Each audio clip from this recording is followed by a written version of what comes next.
All right, well, this is an interview with Casey Olsen. He is a high school English teacher at Columbus High School in Montana, and really pleased to have Casey with me for a little video interview. And we're going to be talking about place-based learning and place-based writing instruction today. So how are you, Casey? I'm good. Thanks for having me. Awesome. Okay, so I've got some questions. We're just going to have a little conversation here. The first question is, what does place-based instruction mean to you, and why is it crucial? Okay. So it's a big concept, and there's a lot of different ways into it, and there's a lot of different ways people use place-based instruction. There's a ton of possibilities. I guess for me, the way I use it is I want to use the local area and the community and my local environment, my students' local environment, to teach some larger understandings. I've found that when focusing on the local community, it's helped me teach some of those important concepts in my subject area, all of which have roots in our state standards that I'm teaching toward, but even beyond when I use place-based instruction.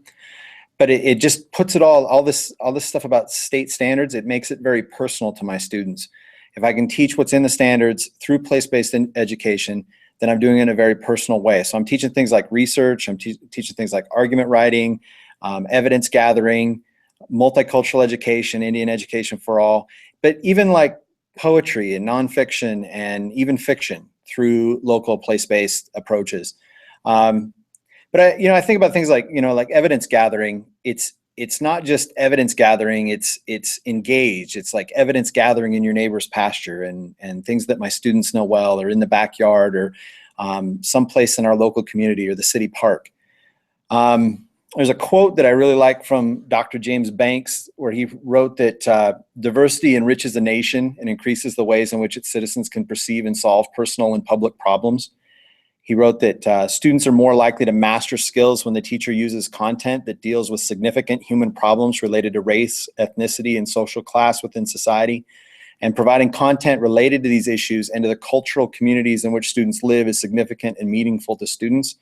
I find that's true for my students because when I can include material that involves their local area, the cultural communities from which they're a part of, they're much more engaged, they're much more tapped into what we're talking about in the classroom.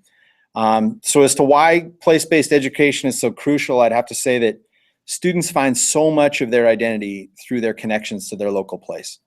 Our memories are connected to places. Like, if I run into somebody on the street and we haven't seen each other in a while, or if I meet somebody for the first time, we'll start listing off the places that we've been, until we eventually get to places that we've shared, or that places that we share someone that we know in those places. And we'll use place and people to connect ourselves to build up that relationship when we first met. So it's just so crucial to help students make those same connections through their learning. So little of school instruction deals with those places that are personally significant to students. And so much of what traditional school focuses on is a greater distance away, sometimes even an ocean away. And it's not to say that those places aren't relevant. It's just that the places and people and events that are close to us are just as relevant. Awesome, thank you.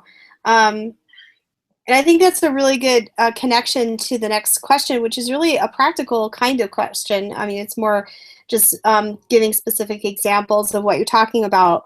What have been one or two of your biggest or most successful place-based projects? Okay, so I can think of two that I've really enjoyed teaching. The first one is a driving tour of our local county that a group of seniors researched about how the Crow tribe's presence in the local area shaped our present community. And that goes back to the locations of the towns and the local place names that we have on the map. And there are 24 stops on the driving tour, and each stop represents the research from 2 to 4 students.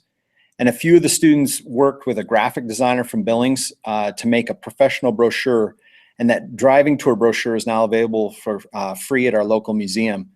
I've also written a how-to guide to recreate that research process in other communities, and that guide is available through the Office of Public Instruction here in their Indian Ed office.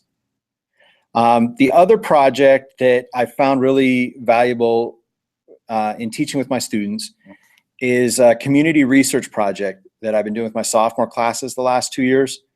And I've been focusing on argument writing through those last few years. So this is a way to like bring together argument writing and community research and place-based education.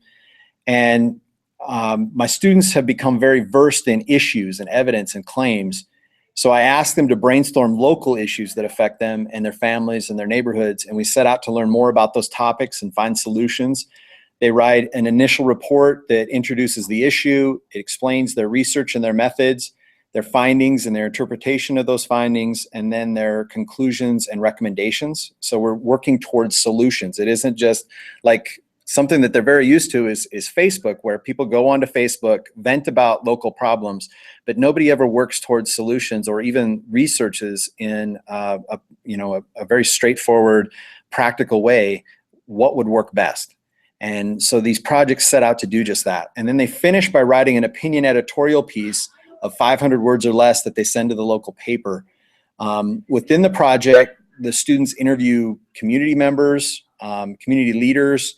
They survey the community and sometimes fellow students and teachers, and they argue for, I've found through this process that they're really arguing for one of two things. They're either arguing for an awareness about an issue, or they're arguing about policy, a change to policy or the addition of policy.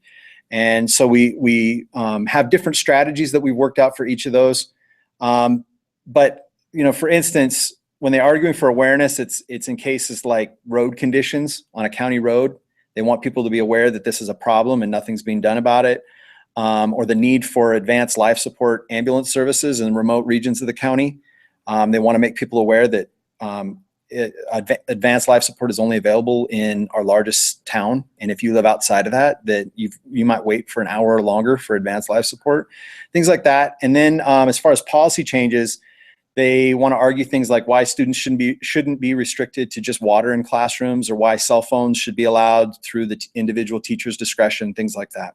But it's just really powerful to watch students just get so involved and engaged in these topics because they hit so close to home, literally and figuratively. So when I have tried things like that, like you were talking about the road conditions or the life support issue, I think what I've gotten stuck on is if kids don't have an idea right away, I have gotten stuck on how to get them to find an idea. Like if they don't have something that they either know about or care about already, how do you help them find that? Yeah, so we work through connections. And so if a student has a connection to an issue or a connection to a place that has an issue, those kids have an easy route to a topic. The kids who have a tougher route to a topic are kids maybe who just moved into the community and don't know much about the place or something like that. Those kids work really well when partnered with someone who's already connected. And so I look for, groupings of students to help them build connection, because if they're connected to a student who is connected to an issue, then that issue becomes more personal.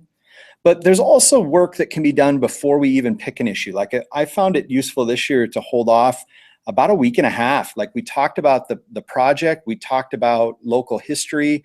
We took, our superintendent gave us the go-ahead to take 2 class days where students would come into the classroom, I'd take roll, they'd step out of the room, down the hallway, out the door, and onto a bus, and we'd take the 45-minute class period to go visit some places that I had planned in advance where I knew a little bit of local history, but those little bits of local history were also connected to issues like, should the highway department give more recognition to this headstone that's connected to their facility that is kind of hidden and not very many people know about?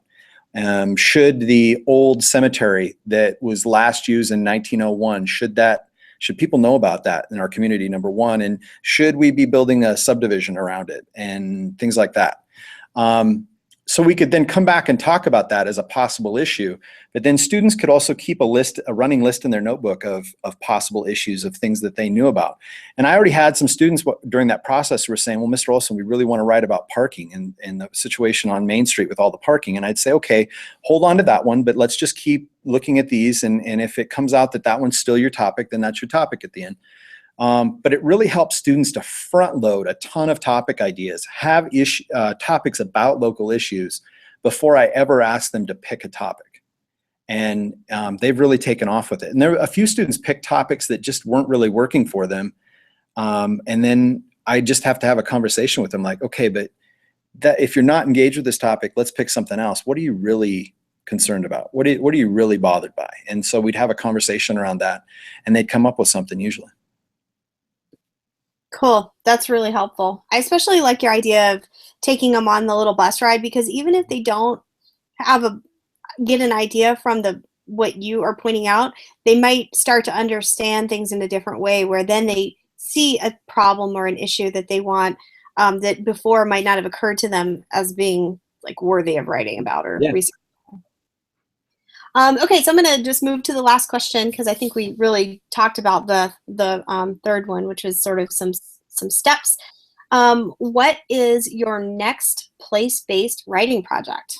Yeah, so I mean, I always like to use place-based writing for personal response too. So I'm always looking for opportunities to get students involved in writing like short fiction or poetry. Because I'm an English teacher, and we do that. We talk about short stories and fiction and things like that. So I like to take students outside and have them practice making observations, writing from what they see and what they notice in a place.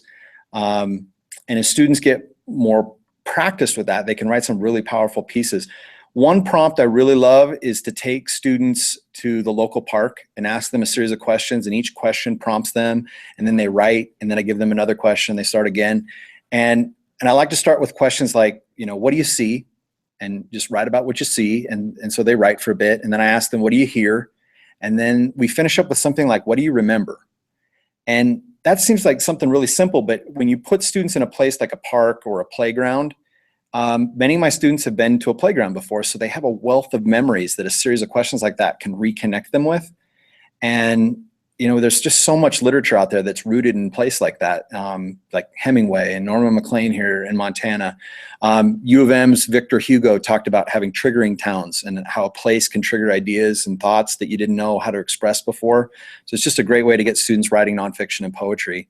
And then as far as like argument with this community research project, we just have some great topics coming up that we haven't written the argument for, but I mean, just, why should our local county museum receive county funding, and why a rock slide that happened last June on a county road should finally be fixed and cleaned up, and why our school dress code policy is unfair, just things like that. Just, we have to work through it. Because this is our local community, we're not necessarily trying to stir up controversy. We're trying to look at the evidence and make recommendations to the community based on the evidence. And when students take that stance, it's just really authentic learning, like living in the world and being an active agent in their local community and democracy. And any project that deals with that, I really enjoy it. That is awesome. I especially like the idea of civic education being bundled into this, because then kids are learning about, even just the vocabulary and concepts that they might not know otherwise about, funding and how county commissions work and things like that. Just that whole conceptual framework of what you said of our democracy. I think that's Absolutely. A really great side part of this, and maybe not side part, but a central part that gets done in the English classroom. So yeah, and that's the end of my questions. Do you have anything to that you want to add on in the last minute or so? No, it's just so much fun. And a lot of people would tell you that that's like a tangent to take to a project like that, but it is so connected to the standards and what we're doing in an English classroom, or what we're supposed to be doing in an English classroom. So many different openings, entry points that we can take, and it's just really powerful to see how well the students take it up and how much they're interested in it. And I get to, these last few weeks, I've just gotten to walk into my sophomore English classes and watch students take off and say, hey, I need to go talk to this person. I'm going to talk to the county health nurse right now. I've got to go speak with the superintendent. And they're coordinating, they're thinking ahead, and I'm just trying to kind of facilitate, and they're directing a lot of their own learning because they're so engaged with it. It's just so cool. Awesome. Well, thank you so much for taking a few minutes out of your day and chatting with me about this important, I guess, approach to teaching writing and to education in general. And I think it's awesome. So thanks again. Well, thanks for having me. Good luck, everybody.